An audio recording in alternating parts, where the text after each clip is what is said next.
Olá, tudo bem? Sejam todos bem-vindos a mais um podcast Facioli.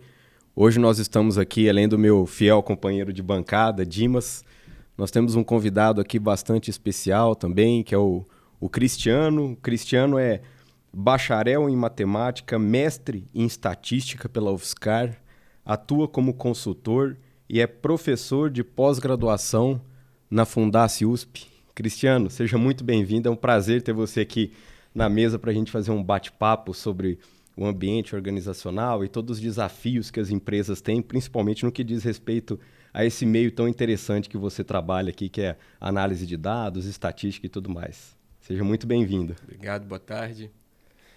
Estou bem honrado com o convite. Legal, bacana. Cristiano, conta pra gente um pouquinho da sua trajetória profissional, no que você tem atuado, toda a sua história que chegou até hoje, onde você atua além de professor, como consultor. Deixa o pessoal que nos acompanha te conhecer um pouquinho também. Minha trajetória profissional, ela começa na graduação, quando eu entro em bacharelado em matemática pura. Sempre falo que é ali que você vai começar a trabalhar. É na graduação. O pessoal fica pensando que é na pós, que vai se especializar. Não, é na graduação que você começa tudo. Então, eu entrei em 94, lá na Federal de São Carlos. Aí, em 98, formei. Nesse meio tempo, fui fazendo matérias de estatística junto. Acabei fazendo 2 anos de estatística, matéria equivalente a 2 anos. Aí, depois, fui para o mestrado em estatística. E fiz meu mestrado na área de análise de risco, né? Análise de sobrevivência. Depois disso, comecei a dar aula em 2000, nem tinha terminado o mestrado ainda. Numa faculdade em Jaboticabal. Daí, no ano seguinte, em 2001, comecei a dar aula aqui em Ribeirão. Aula pra ti. É verdade. Sofreu um pouco na minha mão. Sofri não, foi muito bom.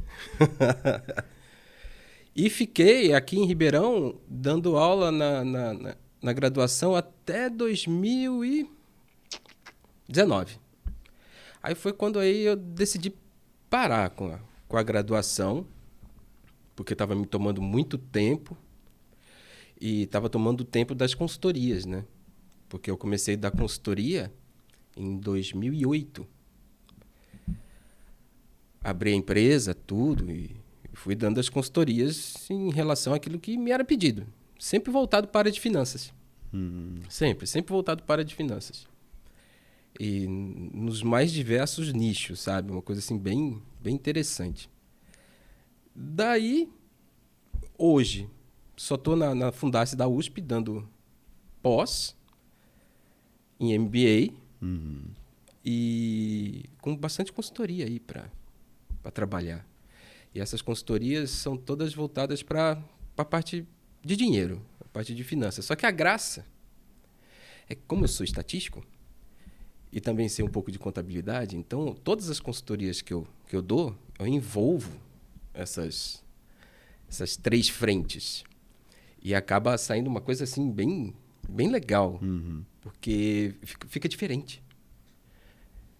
Então, essa é minha rápida trajetória desde 2000, 23 anos aí de carreira. Bastante tempo. Bom, como fiel escudeiro aqui do Danilo, vou te fazer algumas perguntas também para ajudar ele, né? Que senão fica só calado aqui. Um dia eu fui participar de um evento com o Maurílio Biagi, eu fui entrevistar o Maurílio Biagi. Eu falei, não, essa é uma tarefa complexa, né? Porque o Maurílio, enfim, fala e fala muito, enfim, e tem... os assuntos dele são muito mais longos, né? Uma pergunta que você faz para ele fica 40 minutos para responder, porque ele tem muita história para contar, né? E aí ele falava de vez em quando, ele falava, trabalha um pouco aí, né, Dimas, né? Faz alguma pergunta aí para mim. Eu falei, tá bom, se você deixar eu faço. Mas enfim, a gente vai trazer ele aqui para bater um papo com a gente também. Mas o Cristiano, a gente, assim, conta um pouco para a gente por que você escolheu, né, sei lá, eu me formei, mas eu já disse aqui que eu me formei meio acidentalmente, né? Eu não sabia se eu queria de fato o que eu escolhi, acabei fazendo administração de empresa, depois fazendo pós, mestrado, tudo nessa área e gostei muito, né? E as pessoas às vezes têm muita dificuldade, por exemplo, para escolher a profissão ou para escolher o que vai estudar, né? Como é que você fez a sua escolha? O que te fez ir para essa área, que é uma área extremamente específica, né? É óbvio que ela é de ampla aplicação, mas as pessoas vão lá, vou fazer matemática para dar aula só, né? O que eu vou fazer para fazer matemática, por exemplo? História interessante. Antes de entrar na Federal, eu prestei 2 anos vestibular para medicina. Quase entrei. Quase, foi por pouquinho. Fiquei em lista de espera lá no Rio. Só que aí cansei de ter que estudar aquele tanto que eu estudava para, de repente, não passar. Falei assim, vou fazer bacharelado em matemática. Não fiz licenciatura. Meu objetivo, quando eu entrei na matemática, não era dar aula. Era fazer matemática, fazer estatística, terminar a estatística e sair com os 2 diplomas. Esse era o meu objetivo. Ir para a estatística. Mas o tempo foi passando, as coisas foram evoluindo e eu conversei com vários professores quando eu estava para me formar em matemática e eles me aconselharam a não fazer isso, porque a gente já estava numa época em que 2 graduações não pesavam tanto no currículo. O objetivo, já naquela época, era você ter a graduação e ser especialista em alguma coisa. Porque se você não é especialista em alguma coisa, você vai virar peão. Era sempre isso que eles me falavam. Então eu falei assim, vem fazer mestrado aqui, sai especialista em alguma área da estatística e vai trabalhar. Eu falei, tá bom. Aí eu fui fazer o mestrado, fiz o mestrado, só que a gente vai amadurecendo, né? Vai vendo as coisas. E quando eu estava na graduação, antes de entrar no mestrado, eu sempre passava em concursos de monitoria. E eu dava monitoria de probabilidade na estatística. Eu fazia matemática, mas eu estava com o pé lá na estatística. E às vezes dava aula. E eu gostava de dar aula. E o pessoal até que entendia o que eu falava, né?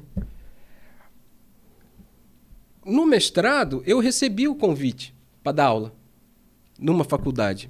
Aí eu fui. Gostei. Fiz o caminho inverso, né? Eu comecei a dar aula, aí depois comecei a trabalhar. Como se dar aula não fosse trabalhar, né? Porque a galera pergunta, professor, você trabalha? Pô, pelo amor, né? Não. Além de dar aula, você trabalha? Exato. Professor? Nossa, olha, eu já perdi as contas de quantas vezes ouvi isso em sala. É impressionante. Então, eu comecei a consultoria, né? Depois de alguns anos de docência. E gosto da docência até hoje, porque ela é gostosa, ela é agradável. Sabe? Na época da pandemia, já não tem o contato, você dá aula online, fica sem graça. Né? E uma coisa que eu sempre fiz bastante também é isso, desde 2013, é dar treinamento para a empresa. Bastante. Putz, eu viajei o Brasil, sério mesmo, eu viajei o Brasil inteiro dando treinamento, sabe? Desde lá de Porto Alegre até Macapá. E eu era terceirizado de uma empresa de consultoria, né? De um grande amigo meu, o Luiz Carlos. Mas ele é amigão mesmo. E foi ele que me ensinou muitas coisas. Sabe? Eu devo muito a ele, agradeço muito a ele. Ele me ensinou muitas, mas muitas coisas. Porque um treinamento ele tem uma dinâmica diferente de uma aula.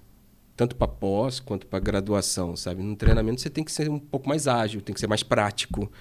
Não dá para ser teórico.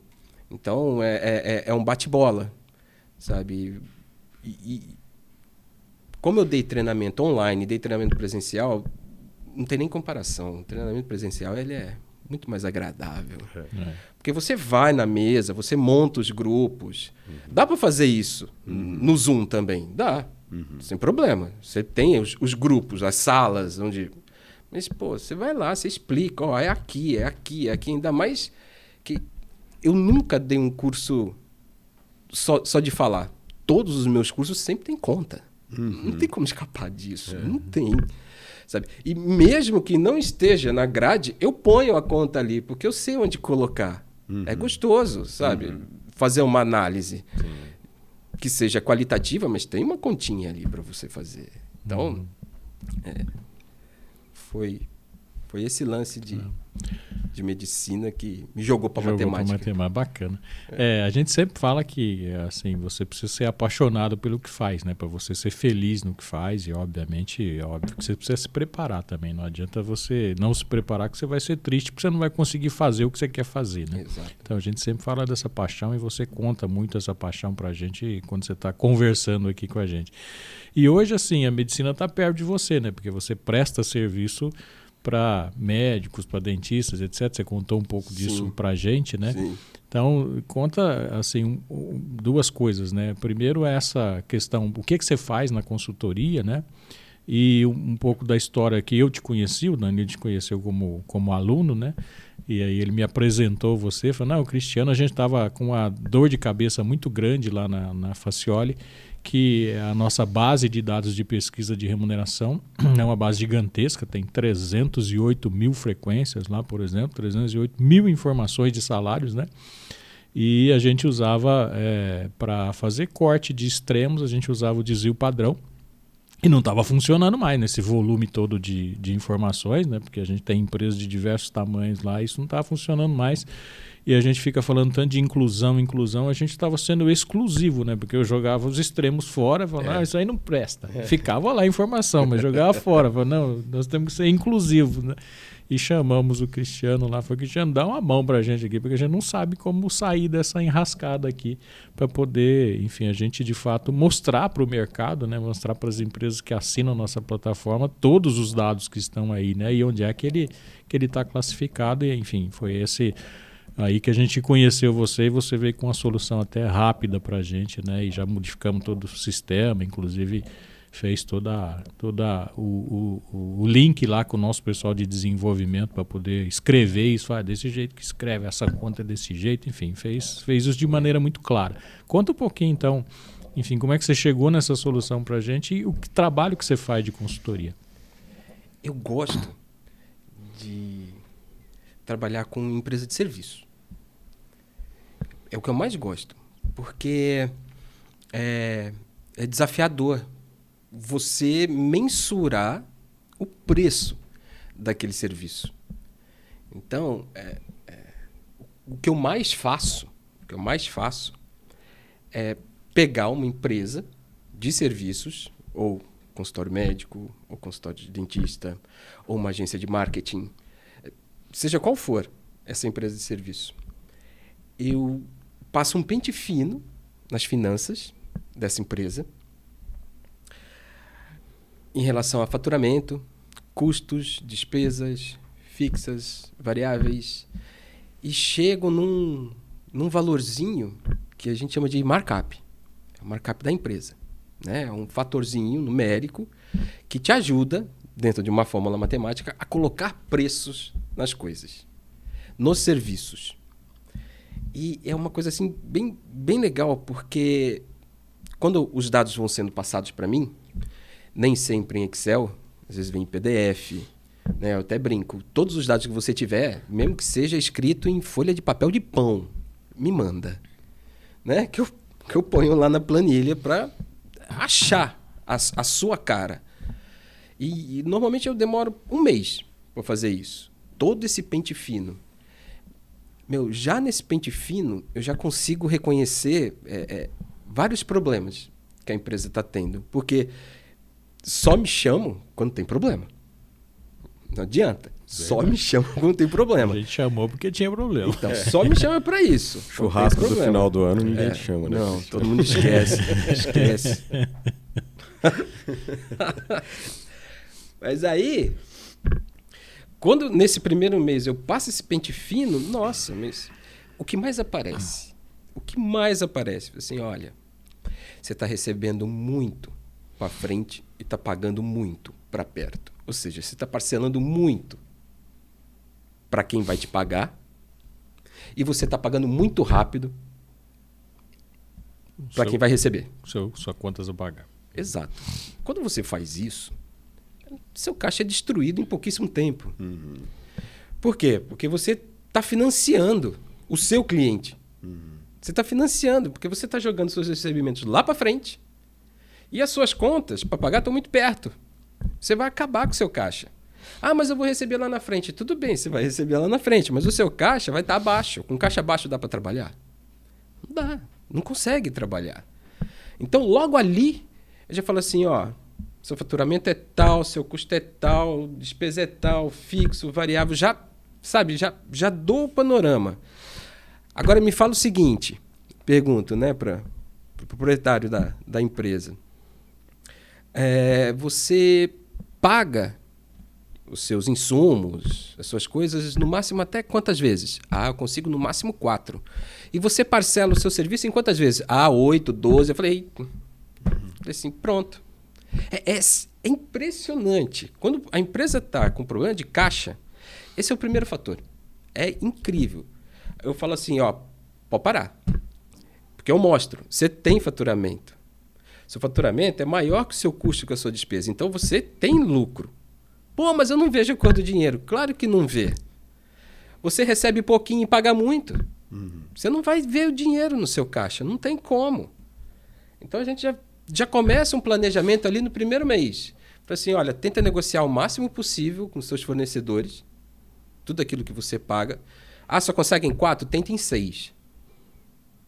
E, para todos aqueles que te pagam, você vai diminuir essa quantidade de parcelas, no mínimo, as que você paga. No mínimo. Se você conseguir colocar 2 para trás, eu consigo no máximo em 6 vezes pagar. Tenta receber em 4. Você vai ter uma folga de 2. Quando consegue fazer isso, e quando há essa mudança de política na empresa, dos pagamentos e recebimentos, o caixa ele faz imediatamente. É imediato. Enquanto isso, eu vou pegando mais dados e precificando os serviços. Mas o meu cliente ele já fica mais calmo, porque ele começa a ver o caixa dele azul, não mais vermelho do jeito que estava. Então, esse é o primeiro processo. Aí depois eu pego um monte de dados, por exemplo, para médico e dentista. Eu pego o que ele gasta de consumível, pego o que ele gasta de descartável. Né? Consumível, por exemplo, um botox. Né? Descartável, máscara, touca, luva. E faço isso um bem bolado, vejo se tem comissão para terceiros e consigo precificar aquele procedimento, isso na área da saúde, aquele procedimento, baseado nas contas dele, no markup. Então, é uma coisa assim bem personalizada. Eu faço para aquela empresa especificamente. Não é à toa que o mesmo procedimento, sabe, tem consultório que dá uma baita lucratividade e tem consultório que não. Por quê? Por causa da administração do dinheiro na primeira etapa. Então, às vezes, para dar uma lucratividade, precisa ser muito maior, o preço vai precisar ser muito maior do que no outro. Então, a gente tenta resolver lá primeiro, aí eu vou precificando tudo, conforme a empresa. É isso que é mais incrível. E depois de precificar tudo, como eu tenho uma margem de erro, aí eu uso a estatística. Porque essa precificação também vejo a parte de impostos, que é a área contábil. E eu uso a estatística por causa do faturamento médio. Eu calculo um erro padrão, e esse erro padrão do faturamento médio me dá um erro no preço. Então, teu preço é 1.500. Mas, se você cobrar de 1.300 até 1.700, o seu paciente não vai sentir. Então eu posso dar um desconto até 1.300? Pode. Putz, estou precisando aumentar o preço, só que eu não sei para quanto. Vai até 1.700 que o seu paciente não vai sentir, porque está dentro do seu normal. Entendi. Olha, aí o pessoal começa a gostar. Depois disso, aí o projeto foi evoluindo. Eu faço isso em 3 meses. Aí começaram a me pedir para eu olhar mais de perto as contas da pessoa jurídica. Já é da empresa toda. Só que é acompanhar o fluxo de caixa. E ver se ele está organizado, se ele não está organizado, se ele está bagunçado, se ele está pagando as coisas em datas periódicas, sabe? Olhar, porque todo o dinheiro já está ali. E justamente para chegar pro médico, para chegar pro dentista, eu falei assim, ó, o seu Prolabore precisa ser tanto. Porque eles não sabem. A grande maioria deles. Você pergunta qual que é o seu Prolabore? Fica o barulhinho de grilo. Cri, cri, cri. Eles não sabem. Então, quando eu passo esse olho também, já nos extratos, já no cartão de crédito da empresa, eu já sei, falei assim, ó, seu Prolabore tem que ser tanto. Porque já lá no primeiro mês, lá no Pente Fino, eles já colocam o Prolabore que eles querem. Ah, meu Prolabore é de tanto. Tá bom. Só que a hora que eu passo mesmo, precifico, melhora a qualidade do trabalho, eu já vejo quanto que eles têm que tirar de Prolabore. E às vezes aquele Prolabore lá tá muito, ou tá pouco, dá para tirar mais. Aí teve outro passo ainda. Depois de montar toda essa parte da pessoa jurídica, precificação, pessoa jurídica, agora o pessoal está pedindo também para eu casar a pessoa jurídica com a pessoa física. Porque todo esse dinheiro de Prolabore que vai para a pessoa física, ela não vê na conta. Então, eu estou fazendo 3 coisas. A precificação, Pente Fino, depois toda a organização PJ, e agora estou fazendo a organização da pessoa física, para casar os dois. E para a empresa ver o dinheiro e para o dono, como pessoa física, ver o dinheiro também, ver o Prolabore dele também, sabe? Então, eu brinco que hoje eu estou cuidando do dinheiro da empresa, do dono, de uma forma geral, falando quanto que tem que cobrar, falando quanto que tem que receber e falando como tem que gastar. Então é uma coisa assim bem legal mesmo que eu estou fazendo para essas empresas de serviço, tanto médico, dentista, agência de marketing. Dá para fazer isso com todo mundo. Todo mundo. Entendi. Todo mundo. Sabe? Porque esse serviço é precificável, né? Vamos dizer assim. Mas o trabalho de vocês foi totalmente diferente. Eu nunca tinha feito nada igual. Achei muito legal. Achei muito legal. Achei divertido fazer. Porque a hora que vocês me chamaram para reunião, vocês me mostraram todos os dados, o banco de dados. Bom, você mostra banco de dados grande para estatística, o olho brilha, né? A gente sorri como criança vendo um doção lá, bem gostoso. A hora que eu vi aquele banco de dados e qual era o problema, eu fui para casa, sentei na frente do computador, e eu gosto de trabalhar com o computador aqui e com a TV aqui. Porque me distrai, a TV vai me distraindo. E são muitas horas. Porque eu fico na frente do computador trabalhando no Excel e em sistemas, e olhando números e números e números. Então eu gosto de trabalhar com a TV ligada, porque me descansa, me distrai um pouco. Quando a TV está desligada, ela só fica desligada quando eu preciso ler. Estudar mesmo. Aí ela fica desligada. Mas quando eu estou só nas contas, nos cálculos, nas planilhas, a TV fica ligada. Porque me distrai. Então isso eu consigo render por horas e horas e horas. Sabe? De manhã, de tarde e até à noite. Mesmo você nem sabendo o que está acontecendo lá na TV, né? Não, eu fico ouvindo. Eu gosto de colocar filme que eu já conheço. Filme que eu já conheço, eu adoro. Adoro colocar, sabe, Harry Potter. Adoro Harry Potter. Então eu coloco lá os Harry Potter, fico ouvindo Harry Potter. Sabe, Rock Balboa, né, Velozes e Furiosos. Nada que precise pensar muito também. Então eu fico ouvindo. E às vezes tem alguma parte do filme, eu fico prestando atenção. Às vezes tem alguma parte que eu paro, eu olho assim, agora é legal. É bem divertido e bem gostoso trabalhar assim, né? Principalmente de manhã, porque de tarde os meninos chegam em casa, aí eles querem jogar videogame. Aí eles ficam lá jogando videogame, né? E eu fico trabalhando. Aí eu falo, pai, joga uma aqui comigo no FIFA. Eu vou lá e jogo. Né? Eu paro, 5 minutos, vai matar. Então a gente fica nessa agilidade o dia todo. E em relação ao projeto de vocês, a hora que eu sentei na frente do computador com a TV ligada, eu fiquei raciocinando. Eu falei assim, jogar dados fora, isso é uma judiação. Judiação. Sabe? Mesmo que o dado seja um um dado muito diferente, que a gente chama de outlier, né? Ou ponto discrepante. A gente não deve jogar fora, a gente deve analisar aquele ponto, porque às vezes ali está a solução do seu problema. Por exemplo, você está vendo volume de vendas de gerentes seus. E teve um mês que a venda foi lá para cima. Totalmente discrepante em relação àquilo que você está acostumado. Foi normal, né? Foi anormal. Que normalmente o pessoal fala, isso aqui não, isso aqui deve... Vai lá investigar. De repente é erro de digitação. Aí você vai para o valor normal, né?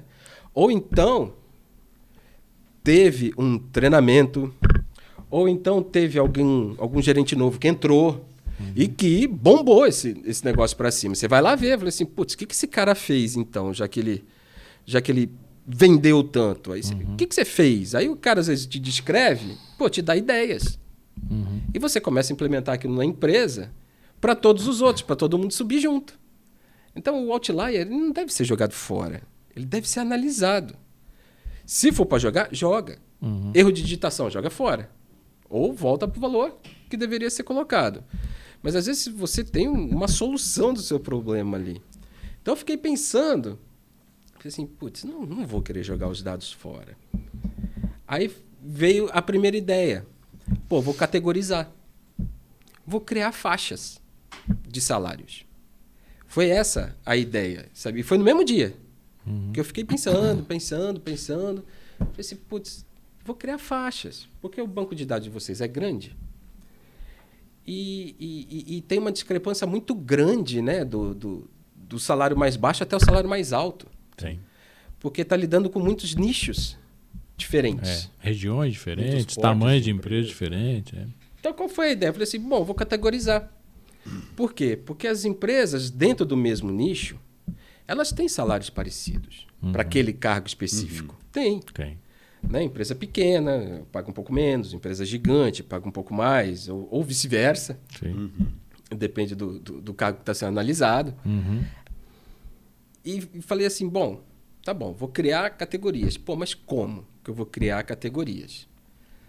Falei assim, vou medir a variabilidade dessas categorias. Então, eu fixei uma variabilidade menor que 20% de variabilidade, né? O coeficiente de variação, menor que 20%. Aí a gente vai ter o mínimo e o máximo de salário dentro daquela categoria. E foi legal porque vocês me deram um banco de dados com muita amostra. Então, eu consegui brincar. Se eu não me engano, naquele piloto lá, acho que foram 5 classes, né, que deram. Sim. Acho que foram por volta de 5 classes. Isso aí mesmo, 5 classes. Então, a gente ficou com 5 faixas salariais, sabe? Com baixa variabilidade lá dentro, sabe? E com muitas empresas, porque o banco de dados era grande. Falei, criei essa faixa. Com baixa variabilidade, a média que eu coloco ali, ela é verdadeira. Porque não adianta nada você pegar tudo, tirar uma média e falar que gira em torno daquilo. Nada a ver. E representativa também, né? Então, tem que ser significante. Tem que valer. Eu sempre brinco, quando eu estou dando aula, eu falo assim, olha, eu tenho 49 anos. Meu filho mais novo tem 6. Somando as nossas idades, dá 55. Se a gente for tirar a média, 27,5. Descobri a fonte da juventude. Eu, de 49, baixei para 27,5. E o tadinho do Davi? Que saiu de 6, foi para 27,5. Perdeu 21 anos e meio de vida aí. Essa média, 27,5, não rola. Não existe. Ela é boba. É um número solto, onde você não consegue. Mas quando você tem a baixa variabilidade dentro das categorias, a média que a gente acha lá dentro, o desvio padrão que a gente acha lá dentro, o intervalo de confiança, né, a variabilidade do salário, ela é tudo válida. Ela é significante. E completamente inclusiva, né? Porque você não jogou nenhuma informação fora, nenhum dado fora. Nada. E a graça, depois que eu pensei nisso, né, de ter pouca variabilidade, agora eu preciso dar uma confiabilidade nesses números.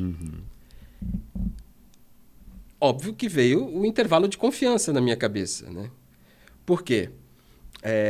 Se dentro daquele intervalo eu achar um outro intervalo onde 95% das empresas estão trabalhando ali dentro, nossa, você vai ter todo o respaldo para falar, olha, você está nessa faixa salarial e você está dentro dos 95% das empresas que praticam isso. Uhum. Então você vai falar para o cidadão, né, para a empresa, assim, ó, você está fazendo direito.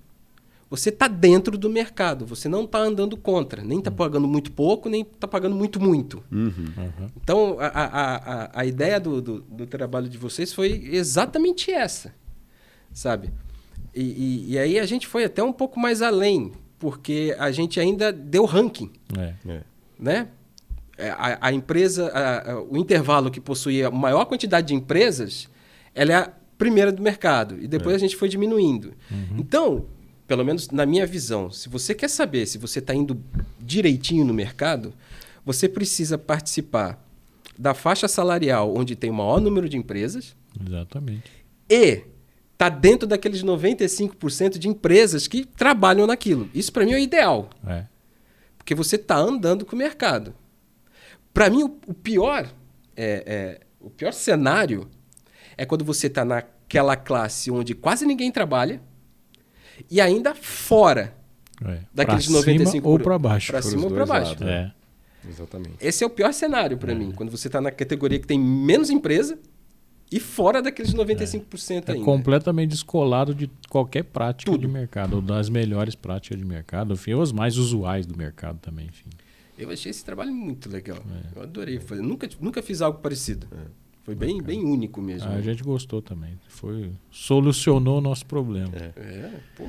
Ô, Cristiano, eu me lembro muito bem que, principalmente quando a gente estava fazendo aula lá, né, que uma das questões fundamentais quando a gente fala de estatística é você chegar numa conclusão que, na verdade, na maioria das vezes, até a resposta do problema era uma conclusão escrita, não era uma conclusão matemática. Mais importante do que o número que você chega era sempre você saber interpretar aquele dado e ver que informação ele está te passando. Nós estamos chegando num momento, não só no Brasil, mas como no mundo, que desenvolver competência analítica é um diferencial enorme. Então, você saber olhar para os dados e saber o que eu faço com esse dado, o que ele está podendo me mostrar, que tipo de correlação eu posso fazer. Porque eu sempre falo, brincando, lá tem um site que eu não sei se você já viu, comentei até um dia numa reunião nossa, que chama Correlações Espúrias lá, que eu até usei num treinamento que mostrou lá uma taxa que há uma correlação muito alta entre o consumo de margarina no estado de Maine, nos Estados Unidos, e o número de divórcios que tem lá. Então, quer dizer, isso não quer dizer nada, né? Então, mas proporcionalmente, quanto maior o consumo de margarina, maior o número de divórcios. Essa é a correlação. Então, a gente tem que saber interpretar os números lá. E você também está na área da educação. Você trabalha com isso. Como que você tem enxergado o público de maneira geral? A gente trabalha com RH e nós lidamos com essa demanda também, né? As pessoas, fala-se muito, né? Nós gostaríamos de profissionais analíticos dentro da nossa empresa. Mas como que você enxerga de maneira geral o mercado, assim, os alunos de maneira geral? Como você vê a capacidade analítica das pessoas e a importância que elas dão para esses processos? Durante todo esse tempo de carreira que você tem, você vê isso aumentando? Você vê isso estável? Ou você vê isso eventualmente decaindo? Como que você enxerga isso? Nossa, essa análise analítica aí, meu Deus, só cai. Porque vem tudo pronto. Vem tudo pronto. Hoje você tem até aquele site lá, como é que é? O Chat GPT. O chat. Você digita lá, sai uma interpretação sobre várias e várias coisas. É uma dissertação, né? Então, que usa, né? Vem tudo muito pronto, muito pronto. Você não força a sua mente a tentar interpretar aquilo. Por isso que cada vez mais, né, os jovens fogem desse tipo de profissão. Né? O estatístico. Está cada vez mais fácil de entrar nesses cursos, sabe? Cientista de dados, né? Matemática aplicada a negócios, que é voltado para banco, né? E empresas também. A galera foge, sabe, desses cursos, porque vai te obrigar muito a pensar. Então, eles preferem ficar lendo. E por ler, já dá para entender e tirar uma resposta daquilo. Só que você transformar um número num texto, aí o bicho já pega. Aí que está a grande dificuldade. Porque no número você até chega. Você pode usar a calculadora, você pode usar o Excel, você pode fazer na mão mesmo. Pô, mas o que significa aquilo lá para mim? Que é isso aqui? Porque é muito, muito complicado você sair da parte numérica e ir para a parte textual e ainda correlacionar com todo o problema que você está estudando. Então você tem que trabalhar 3 frentes. Você tem que ver o problema de forma macro, fazer a continha e a interpretação daquela continha dentro de todo o problema que você está estudando. Então, diminui mesmo bastante essa capacidade analítica da juventude. Eu já posso falar, né? Porque já passei da juventude. E mesmo nos exemplos que você deu, né? Você está fazendo a análise, né, do caixa, por exemplo, do custo, do preço, né? E são profissões que trabalham, por exemplo. E mesmo elas que, enfim, podem ter uma renda super boa, enfim, não estar aplicando direito, né? Aquela receita, por exemplo, pode estar gastando, enfim, por ausência de capacidade analítica, né? Eu não sei o que está acontecendo no meu próprio negócio, por exemplo. Obviamente que não necessariamente, enfim, você tem obrigação de fazer tudo isso, né? Mas a gente, de fato, tem sentido, né, que as pessoas têm muita dificuldade em fazer análise, né? Quando a gente entrega, por exemplo, um relatório pronto de estatística de remuneração, por exemplo, as pessoas não conseguem interpretar o que significa esse negócio aqui, mesmo está escrito lá, né? E uma das soluções, né, que você trouxe lá foi falar, não, escreve aqui, então vamos fazer uma análise já para a pessoa, para ela conseguir interpretar isso aqui, né? Acho que o Danilo deu essa sugestão, falou, tá bom, vamos escrever aqui, então no relatório já vem lá uma análise interpretativa de o que é que a pessoa está vendo ali, né? Esses números aí significam isso aqui. Mas de fato é uma capacidade que cada vez mais a gente precisa nesse mundo de dados que a gente tem, né? Porque a gente recebe um monte de dados, fala, tá bom, mas e aí? O que eu faço com isso, né? Para que serve esse negócio? E de fato as pessoas têm muita dificuldade de fazer análise de dados, apesar de vir pronto, de vir escrito, enfim, mas tá bom, mas tem muita coisa que eu não consigo dar significado para ele, só olhando o que está escrito. É verdade. A capacidade analítica ela está cada vez mais reduzida. E parece que tem um gap, né, entre a área de exatas e tecnologia e a área de humanas e biológicas. Tem um gap aí, porque a gente não consegue falar, às vezes, a mesma língua. O que a gente fala, né, em relação à tecnologia, em relação a dados, em relação às contas, a galera não entende. Porque isso está sendo cada vez mais supérfluo dentro da graduação. Aí eu voltei lá para a graduação. Lembra que eu falei que a gente começa a trabalhar na graduação? Porque eles tiveram isso na graduação. Tiveram essa disciplina. Tiveram bioestatística. Tiveram, sabe? Só que o pessoal fala assim, putz, faz muito tempo. Olha, tudo bem, pode até fazer bastante tempo, mas se você estudou e aprendeu, uma passada de olho que você dê, você vai lembrar. Tudo que eu uso hoje eu aprendi em estatística na graduação de administração de empresas, que não tem muito a ver ainda com estatística. Era um tema, matemática e estatística. É uma disciplina. Enfim, mas se você se aprofunda nela, você acaba tendo essa capacidade analítica, né? Nossa, é muito importante. Sem dúvida, a gente, até para fazer uma análise, né? Geralmente quem é profissional de RH, está acompanhando a gente aqui, está assistindo, para você fazer uma análise adequada de um relatório, de uma pesquisa de remuneração que vai te ajudar a tomar decisões extremamente importantes no negócio que você trabalha, o mínimo de base estatística e conceitual você precisa ter. Então você precisa compreender ele, por mais que esteja mastigado dentro do sistema e, por exemplo, no sistema da Facioli a gente toma bastante cuidado com isso, né? As empresas são categorizadas ali, então você consegue compreender se pelo porte do seu negócio você está coerente ou não. Mas tem outras análises que estão fora dali. Por exemplo, eu consigo ver um cargo e enxergar ele se ele está dentro de uma faixa que é a faixa adequada. Mas e os demais cargos da empresa? Por exemplo, qual o percentual de cargos da empresa onde eu trabalho que estão dentro da faixa mais adequada? E será que qual é o percentual de cargos que eu estou trabalhando nas faixas mais altas das categorias de empresa e qual que é os cargos que eu estou trabalhando nas faixas mais baixas? E cruzar isso com, por exemplo, quem eu tenho perdido mais de mão de obra para o mercado? Pois é. E aí ele já começa a expandir a capacidade dele de tomar decisão. Então, essa análise de dados é fundamental. E é uma competência que as pessoas podem desenvolver, né, Cristiano? Não necessariamente fazendo um curso de estatística de novo, elas podem, por exemplo, começar a se aprofundar mais em análise de dados, né, e compreender um pouco mais os cálculos básicos, né, e entender, por exemplo, que o significado de um conceito que você citou, por exemplo, desvio padrão, outlier, variância, né, entender o que são esses conceitos já ajuda ele, né, a interpretar. Ajuda bastante. E tem uns cursos novos saindo, né? O curso de estatística já é um curso antigo. Mas esse que eu citei aqui, que é Matemática Aplicada a Negócios, tem aqui na USP, em Ribeirão. É um curso novo. Só que tem outros mais novos saindo ainda, em São Carlos. Tem um curso noturno, que é Ciência de Dados. Que estuda, sabe, a parte de data mining, data science, esse volume muito grande de dados usando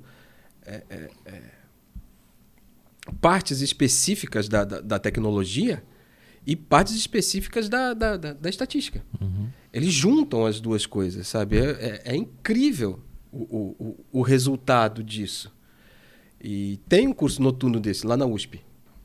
Né? Também tem os cursos diurno, tudo voltado aí para a área de exatas, mas esse é um curso super novo, um curso super legal. Eu até tenho vontade de fazer um MBA em ciência de dados. Tenho bastante vontade. Por enquanto não dá, porque tem muita coisa para fazer. Né? E tem meus filhos também, então não dá tempo. Não vou fazer um MBA e deixar de ficar com eles no final de semana. Né? A semana já é tão corrida. Mas você pode. Outra coisa, o YouTube, se você colocar as palavras-chave direitinho, vai ter muita coisa boa lá para você aprender. Mas muita coisa boa. Eu, de vez em quando, quero fazer alguma coisa no Excel. Eu não sou um monstro do Excel, eu sou um usuário. Uhum. Eu sou um usuário. Eu uso bem, mas eu sou só um usuário. Não programo super bem lá dentro. Eu sou um usuário. Então, eu fico usando os comandos que eu tenho conhecimento. Mas, às vezes, eu quero fazer alguma coisa e não sei. Na hora, eu vou no YouTube, coloco umas palavrinhas-chave lá, daquilo que eu quero, já aparece o vídeo. Já aparece o vídeo e o cara te ensina. Você só precisa selecionar bem, né? Qual vídeo você deve usar, né? Então, como eu já fiz bastante isso, eu tenho até os profissionais que passam os vídeos lá no YouTube. Eu falo assim, não, esse cara eu gosto do jeito que ele explica. Não, esse explica direito, esse explica legal. Esse não é muito bom. Então, vai no YouTube. Sim. Acha. Tem muita coisa boa lá. Tem muita informação gratuita, né? Só que aí a molecada fica no TikTok. Não precisa pensar. É mais divertido. Então, é legal a diversão. Tudo bem, mas, deixa um tempinho para você aprender uma coisa nova. Nossa, a gente não tinha essa oportunidade. Eu não tive, né? Eu tinha que ir na Barça. Exatamente. A enciclopédia. Fala isso para os meninos hoje. Hã? Que é isso? Quê? Vamos ter que pôr um asterisco aqui embaixo no YouTube para falar o que é Barça. Que é a Barça. Tinha a Barça e uma outra, que eu esqueci o nome dela agora. Eram as duas. Que era mais barato que a Barça. Era mais barato que a Barça, isso mesmo. Era um concorrente da Barça. Exatamente. E as pessoas iam vender de porta em porta. Você sabe que no último MBA que eu fiz, que era relacionado a negócios digitais, então, ali tinha de tudo, né? Então, tinha, por exemplo, o pessoal de marketing querendo aprender mais sobre marketing digital, estruturar um negócio digital, ver como ele poderia escalonar esse negócio, crescer. E tinha o pessoal também de dados, né? Que estava querendo aprender um pouco mais sobre ciência de dados, para eles trabalharem modelos de negócio digital e trabalhar ferramentas que possam desenvolver o negócio deles ali. E uma das aulas que a gente teve, que por sinal foi fantástica, é a aula de regressão linear para fazer análise preditiva, né? Então isso aí é uma coisa incrível, né? Porque na hora que você vê o resultado ali e você começa a enxergar, opa, peraí, então quer dizer que se eu aplicar isso daqui eu consigo fazer uma série de análises futuras, né, do que pode vir a acontecer com base no comportamento das variáveis que eu tenho aqui. Isso é fantástico, né? E aí a gente tem um chat ali do lado da aula e a gente via 2 tipos de público diferentes, né? O público que estava lá para aprender mais de marketing digital reclamando da aula e o público que estava lá para fazer ciências de dados elogiando, né? Só que hoje, se eu fosse pensar em analisar uma empresa sem pensar em dados, seria totalmente inviável, não importa o segmento que você esteja. Por exemplo, quem trabalha com marketing digital tem uma série de métricas e indicadores lá para olhar, né? Então, se eu perguntando para você, como especialista da área, se você pudesse, para quem está escutando a gente, quisesse se aprofundar mais nessa questão de ser mais analítico, de se desenvolver, quais competências, que tipo de conhecimento você acha que é importante, até mesmo para um médico, para ele começar, às vezes não é a área dele, né? Ele fez uma coisa completamente diferente.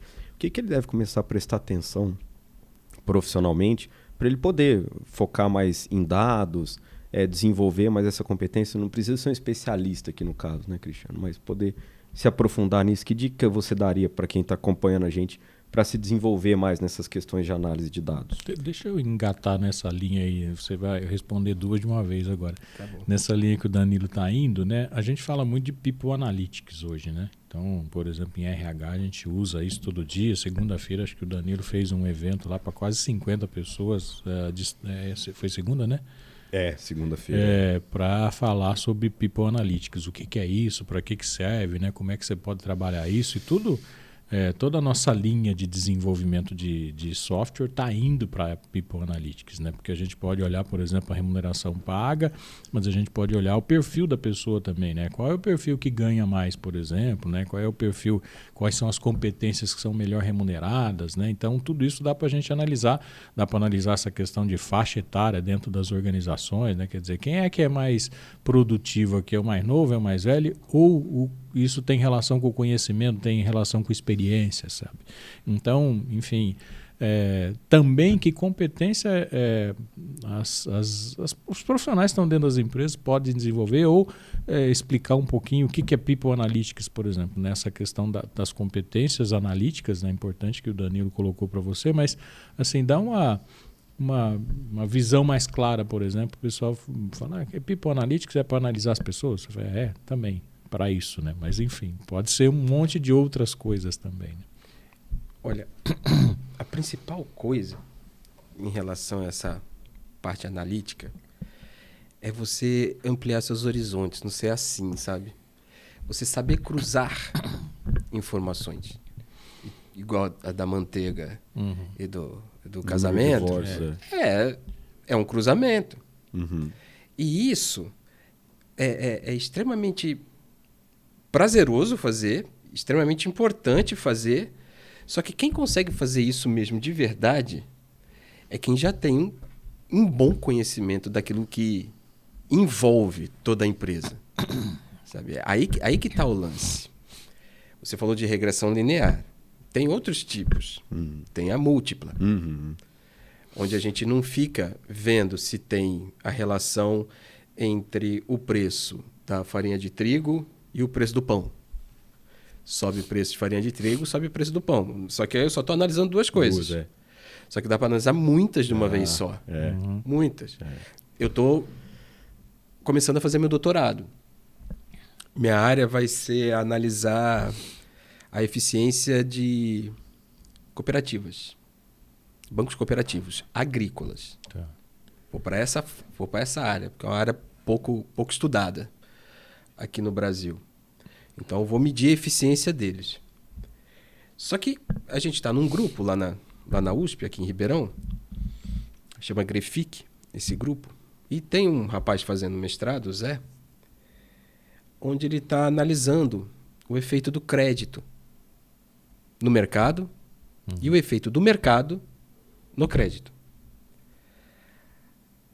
ele apareceu com 18 variáveis. Então a gente fez uma regressão múltipla. Né? O volume de crédito com essas 18 variáveis. Essas 18 variáveis a gente jogou fora, porque elas não eram significantes. Tipo, confiança na indústria. Uma delas que a gente jogou fora. Então a gente está cada vez mais fazendo o que no trabalho dele? A gente quer mesmo analisar uma coisa, só que dentro de um volume grande, de uma macro. Você precisa saber, sabe, de uma forma assim significantemente precisa para conseguir ter essa visão do todo. E é só com a experiência que você consegue fazer isso. E estudando bastante. Sabe, você para ter a visão analítica das coisas, você precisa... Tudo é provável. Tudo é provável. Só que vamos começar a medir. Como é que a gente mede isso? A gente mede isso buscando a correlação. Não adianta, né? A gente vai falar, mas vai chegar uma hora que eu vou pular para a estatística de novo. Não tem como escapar. Porque se você quer mensurar alguma coisa, se você quer cruzar dados, a estatística vai aparecer no meio dela. Então, se você quer analisar só duas coisas, mede a correlação entre elas. Eu quero analisar muitas. Tá bom, tem como analisar a correlação ao mesmo tempo para saber se é boa ou não. Tem a linear, tem a múltipla, tem outros modelos estatísticos também que são utilizados para isso. Então, para você ter uma visão analítica boa como profissional, você precisa saber tudo o que acontece onde você está trabalhando. Tudo. Todos os produtos, todos os serviços, tipo de pessoas que trabalham lá, sabe? As variáveis que estão envolvidas. Faz um fluxograma. E começa a olhar. Começa a ver, sabe? Rabisca. Rabisca. Porque aí você vai ter a visão do todo. A hora que você tiver a visão do todo e souber o que acontece, aí sim você vai partir para a área de cálculo. Não adianta sair fazendo conta boba. E também selecionar dados úteis, né? Igual eu dei de exemplo, pode ter uma correlação de 99,26%, que é o que deu lá o consumo de margarina e número de divórcios. Mas qual que é o significado disso, né? Não tem importância nenhuma, eu sabia. Será que quem come margarina engorda muito? Aí tem o divórcio. Né? Aí é outro tipo. Aí tem gente também que gosta de passar a faca na margarina de um jeito, o outro passa de outro. Então, isso, dá uma confusão lá. Acaba tendo divórcio por causa desse excesso de consumo. É verdade. Tem várias variáveis. Eu lembro que na Europa não tem tanta estatística, tem mais probabilidade. No Ocidente tem muita estatística e menos probabilidade. Só que um lugar que tem muita estatística é a Inglaterra. Eu lembro uma vez que saiu uma pesquisa na Inglaterra, e sempre sai essas pesquisas malucas, né? Você é canhoto? Não, sou destro. Você é canhoto? Não, bem não. Então, normalmente o canhoto vivia 7 anos a menos do que o destro. Tá bom. Acharam a correlação. Então... Ser canhoto e tempo de vida. Tá. Então, essas pesquisas aí, elas são divertidas, mas faz a gente abrir o olho, né? Porque você pode até achar correlação, não sei se é o caso, é comprar bicicleta. Você pode, mas nem sempre vale algo. O número está lá. Mas... E às vezes as pessoas ficam procurando também o ponto ideal. A gente faz, por exemplo, um estudo lá de turnover para os nossos clientes. Né? Aí toda vez que eu vou apresentar o turnover, o pessoal fala, qual que é o turnover ideal? Eu falei, não tem turnover ideal. Depende, né? Depende do que você está perguntando, mas assim, aí a gente leva, por exemplo, no nosso caso lá, no nosso estudo, nessa massa de dados que a gente tem, o número é esse, mas 72% das pessoas saem até 2 anos das empresas. Aí a gente falou, tá bom, 72% é um número. Por que elas saem? 67% dos motivos são completamente administráveis pelas empresas. Elas saem por melhor condição em outras empresas, então, quer dizer, eu não estou pagando direito aqui, ou eu não estou dando enfim, um plano de carreira para essa pessoa, por exemplo. Então eu estou contratando a pessoa, mas eu não estou segurando a pessoa, ela não está ficando na empresa, né, por exemplo.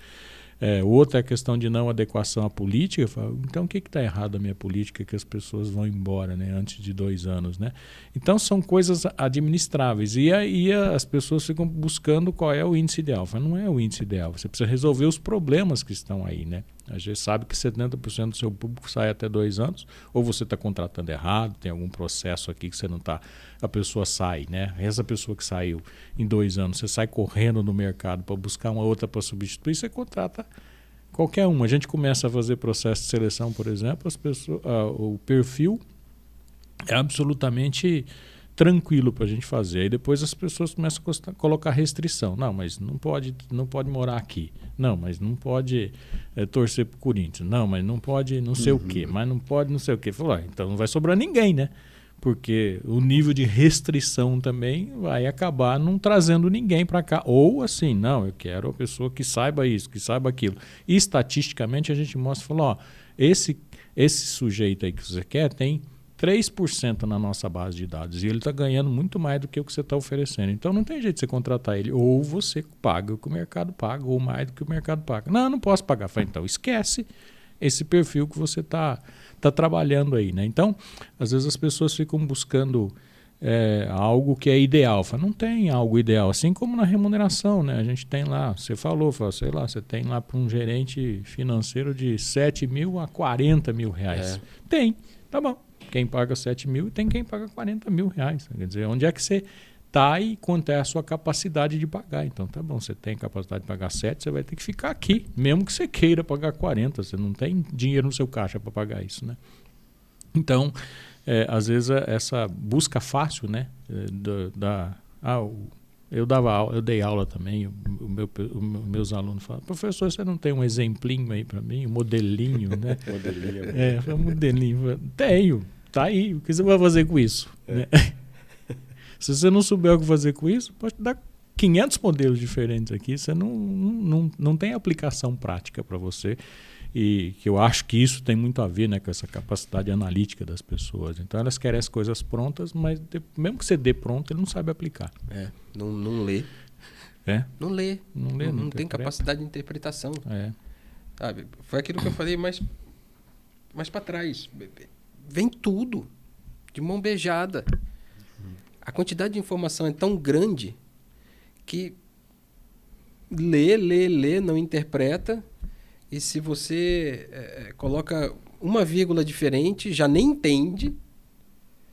E isso, para essa juventude de hoje, sabe, eles são muito imediatistas. Esses 2 anos de empresa, essa rotatividade alta, é péssimo para a empresa, porque a pessoa está lá há 2 anos.